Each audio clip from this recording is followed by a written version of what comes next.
Menurut saya itu sebuah statement yang merugikan umat Islam sendiri. Kenapa itu harus dimunculkan? Tidak mengambil istilah-istilah yang lain. Padahal cita-cita untuk menjadi hafiz Al-Quran itu cita-cita mulia. Kenapa dibenturkan dengan sifat-sifat seperti radikalisme? Cara masuk mereka gampang kalau saya lihat polanya.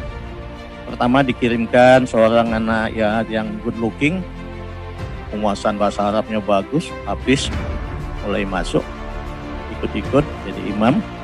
Lama-lama orang situ bersimpati, diangkat jadi ikut mengurus masjid. Kemudian mulai masuk temannya dan lain sebagainya. Mulai masuk ide-ide yang tadi kita lakukan. Sehingga memang kami, dan saya kira kami sepakat dengan Bapak Menteri juga, untuk mewaspadai sekali bahwa semua rumah-rumah ibadah di lingkungan institusi pemerintah, pengurusnya harus pegawai. Tidak boleh ada masyarakat di situ ikut jadi pengurus. Dengan demikian juga penceramah-penceramahnya diambil juga dari mereka-mereka yang kita yakini bicaranya tidak aneh. Di lingkungan masjid-masjid di luar masyarakat juga demikian. Apa yang kami lakukan sekarang? Assalamualaikum warahmatullahi wabarakatuh. Waalaikumsalam. Alhamdulillah, pada kesempatan kali ini Ane dan teman Ane Ari bisa berkesempatan untuk silaturahim ke Masya Allah ke Kiai Munawir Asli. Gimana Pak Kiai kabarnya? Alhamdulillah. Berkat doa Ustadz Ahmad, Ustadz Aris, Ustadz Basit, seperti ini kelihatan saya. Alhamdulillah. Meskipun kita dalam keadaan pandemi COVID-19 ini ya Pak Kiai ya? Iya. Kesehatan. Nah ini nih Pak Kiai, mungkin kita ingin sedikit ngebahas nih. Ini mungkin lagi rame sih nih. Terkait dengan ada statement dari seseorang yang bilang kalau orang-orang yang terpapar radikalisme itu bermula dari orang-orang yang good looking. Good looking maksudnya tuh mempunyai parasan bagus, apalagi dia jago bahasa Arab, hafiz Quran. Itu bisa terindikasi pemahaman radikalisme. Itu kalau menurut Pak Kiai gimana Pak Kiai? Menurut saya itu sebuah statement yang merugikan umat Islam sendiri. Kenapa itu harus dimunculkan? Tidak mengambil istilah-istilah yang lain. Padahal cita-cita untuk menjadi hafiz Al-Quran itu cita-cita mulia. Kenapa dibenturkan dengan sifat-sifat seperti radikalisme? Saya sangat menyesali statement itu. Saya tidak mengetahui latar belakang apa sehingga dengan enaknya mengeluarkan statement tersebut. Padahal kemampuan anak bangsa ini untuk menjadi hafiz luar biasa, Ahmad.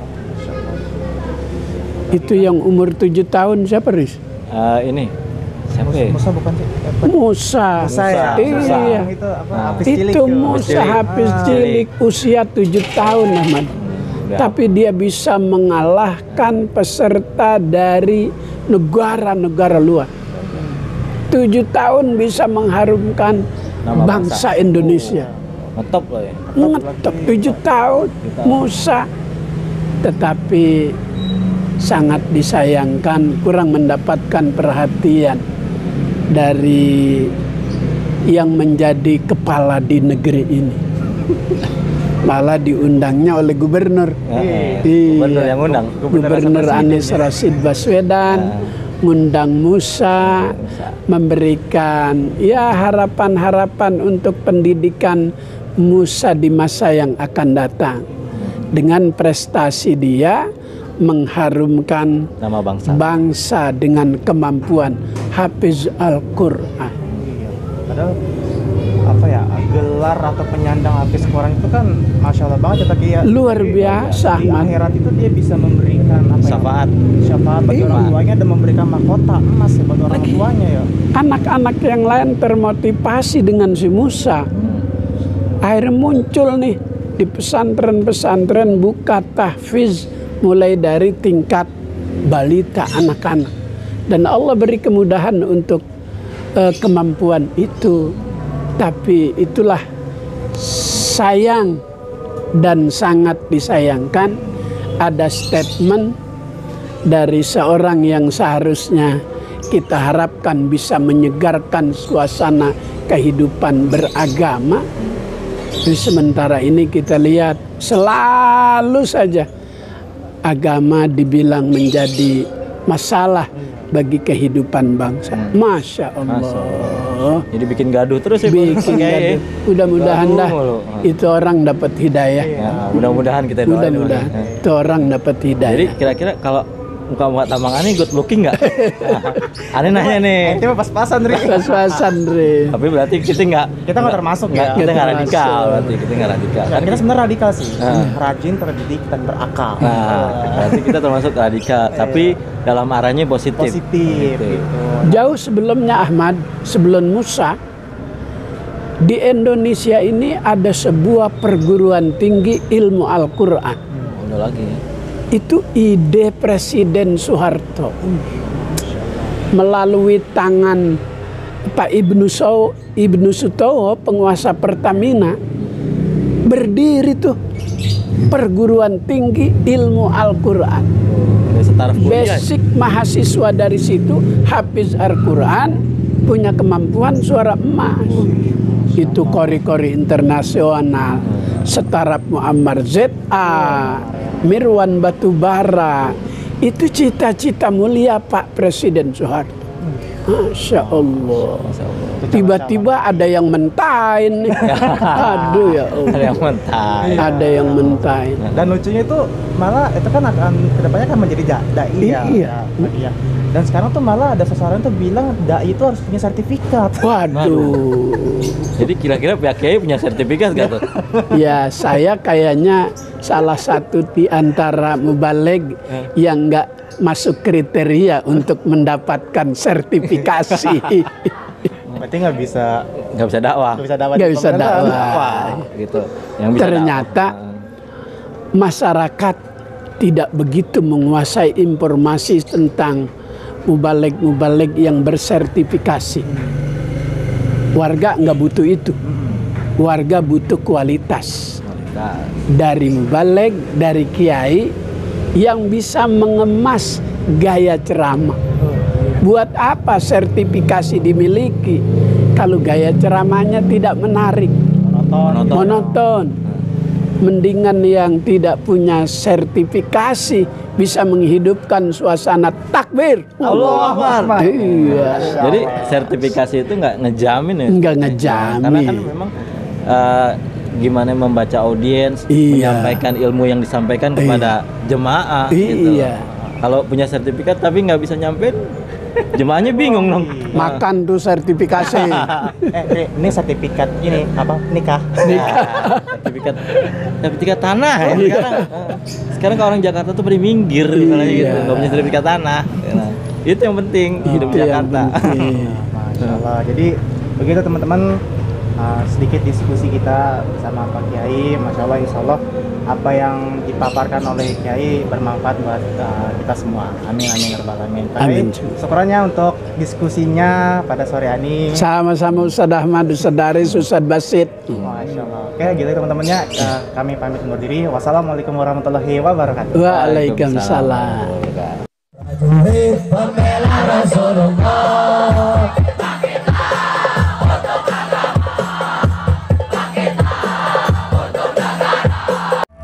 Assalamualaikum warahmatullahi wabarakatuh. Selamat siang dan salam sejahtera untuk kita semua. Yang saya hormati Bapak Menpan RB, Pak Cahyokumolo, sahabat. Yang saya hormati Bapak Mendagri, diwakili. Oke, Pak Tito. Kepala BNPT, Pak Boy Rapli. Kepala BKN, Pak Bima Haria. mantan Rektor UI, juga sama-sama saya di Komisaris BUMN yang lalu. Sekalian, alhamdulillah senang ya, ikut dalam kaitan ASN no radikalis. Tadi aplikasi tadi saya sangat memberikan apresiasi luar biasa. Mudah-mudahan itu kita bisa manfaatkan bersama dalam kaitan menangkal, mendeteksi, dan juga mencoba mengeliminasi bibit-bibit radikal yang ada di ASN. Puji syukur kita panjatkan kehadirat Tuhan Yang Maha Esa atas begitu banyak nikmat yang kita dapatkan dalam hidup ini, khususnya nikmat kesehatan, sehingga kita dapat duduk bersama, bertatap muka, meskipun sebagian melalui virtual. Saya langsung saja kepada to the point. Saya melihat seperti ini, kalau kita bicara tentang radikalisme ASN, maka banyak tempat yang perlu kita waspadai. Tempat pertama adalah pada saat dia masuk. Kalau tidak kita seleksi dengan baik, khawatir kita benih-benih atau pemikiran-pemikiran radikal itu akan masuk ke dalam ASN. Saran saya, meskipun kita tidak lagi menetapkan organisasi tertentu sebagai organisasi terlarang misalnya, tapi kalau sudah organisasi itu diwaspadai atau pemikiran tentang itu diwaspadai, sebaiknya tidak usah masuk ke ASN. Contohnya apa? Misalnya, khilafah itu enggak dilarang. Belum pernah ada undang-undang yang melarang khilafah. Dan belum pernah ada majelis ulama yang menyatakan bahwa khilafah itu terlarang. Tapi pemikiran-pemikiran seperti itu sebaiknya tidak usah kita terima di ASN. Itu bagian pada saat seleksi. Kemampuan kita lah mendeteksi mana ada pemikiran-pemikiran yang aneh-aneh seperti itu, tidak usah masuk. Sebetulnya banyak poin lain tentang itu, apa saja yang tidak harusnya masuk, tapi mungkin nanti saya lihat kalau waktunya ada akan saya sampaikan. Kemungkinan kedua, masuknya di lembaga pendidikan. Pada saat di ASN ada pendidikan-pendidikan, kursus-kursus, nah bisa masuknya melalui itu. Nah untuk itu betul-betul kita waspadai di lembaga pendidikan kita, betul-betul pembimbing-pembimbingnya, dosen-dosennya, mereka-mereka yang memang bersih dari peluang-peluang radikalisme itu. Kalau enggak nanti masuknya dari sana. Kemungkinan lain adalah dari rumah ibadah. Baik rumah ibadah di institusi pemerintahan, BUMN, maupun rumah ibadah di tempat-tempat tinggal kita. Saya katakan di tempat institusi pemerintahan sangat banyak peluang waktu lalu untuk masuk pemikiran-pemikiran radikalisme. Sehingga saya pernah mengingatkan seorang menteri, karena saya pernah sholat Jumat di tempat itu, mohon maaf kalau saya bilang sholat Jumat bukan berarti kalau radikal itu hanya Islam saja, bukan ya. Saya sholat Jumat di masjid itu, saya terkejut. Kemudian saya WA menteri yang bersangkutan, Bu, nanti bahaya sekali nih. Kok saya sholat Jumat di situ kok khotbahnya menakutkan banget itu. Kok bisa ada seperti itu masuk di kita gitu. Beliau bilang, Pak, dulu lebih banyak lagi. Sekarang sudah saya kikis habis, masih ada sisa-sisanya dikit, akan saya kikis habis lagi, Pak. Jadi kembali, ini rumah ibadah bukan saja di luar sana, di dalam BUMN, lingkungan BUMN, di lingkungan pemerintahan pun masuk ini. Cara masuk mereka gampang kalau saya lihat polanya. Pertama dikirimkan seorang anak ya yang good looking, penguasaan bahasa Arabnya bagus, hafiz begitu, mulai masuk, ikut-ikut jadi imam, lama-lama orang situ bersimpati, diangkat jadi ikut mengurus masjid. Kemudian mulai masuk temannya dan lain sebagainya, mulai masuk ide-ide yang tadi kita takutkan. Sehingga memang kami, dan saya kira kami sepakat dengan Bapak Menteri Pan-RB juga, untuk mewaspadai sekali bahwa semua rumah-rumah ibadah di lingkungan institusi pemerintah, pengurusnya harus pegawai pemerintah. Tidak boleh ada masyarakat di situ ikut jadi pengurus di sana. Dengan demikian juga penceramah-penceramahnya diambil juga dari mereka-mereka yang kita yakini bicaranya tidak aneh-aneh. Di lingkungan masjid-masjid di luar masyarakat juga demikian. Apa yang kami lakukan sekarang Kementerian Agama, kami membuat program yang kami namakan penceramah bersertifikat. Akan kami mulai bulan ini. Kami tahap awal kami cetak lebih kurang 8.200 orang. Semua agama, sukarela. Ada sedikit gesekan-gesekan tidak setuju, tidak masalah. Kita lanjut terus. Kami kerjasama dengan ketua-ketua dengan majelis-majelis ulama, majelis-majelis keagamaan. Kalau di Islam ya majelis ulama. Kemudian ormas-ormas keagamaan dengan BNPT, sudah sepakat kami.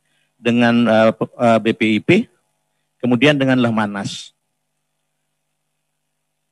Ini semua nanti mudah-mudahan akan menghasilkan penceramah-penceramah, paling tidak sudah kita bekali dengan banyak hal.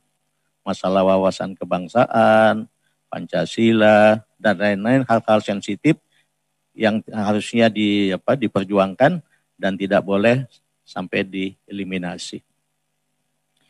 Ini sudah akan segera jalan mulai dalam bulan ini. Dan saran kami ke depan nanti, kalau ini sudah jalan, tolong tanpa diumumkan, tolong yang diundang nanti kalau ceramah-ceramah di rumah ibadah kita, khususnya di lingkungan ASN, hanya mereka-mereka yang